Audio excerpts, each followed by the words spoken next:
Некоторые буквы видны, некоторые нет. То есть проверяем их как раз на исключение.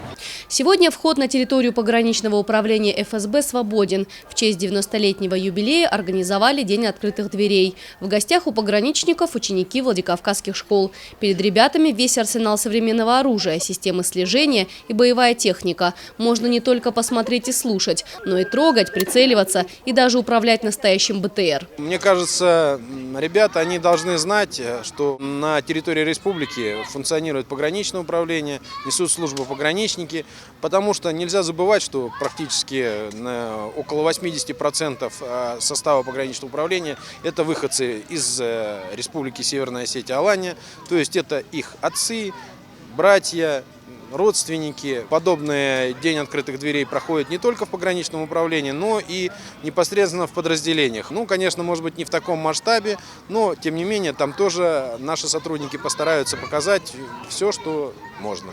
Дольше всего ребята задерживались возле стенда с различными пистолетами, винтовками и гранатами. Школьники буквально завалили пограничников вопросами. Офицеры, стойко выдерживая детский напор, информацию в тайне не держали. Но чтобы развернуть машину быстро, оперативно, достаточно 3 человек.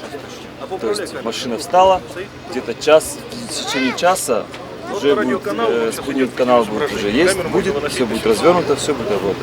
Ребятам показали, как пограничники работают с собаками. По легенде, человек незаконно пересек государственную границу. Военные должны задержать нарушителя. С помощью обученного пса пограничникам удается обнаружить и поймать преступника.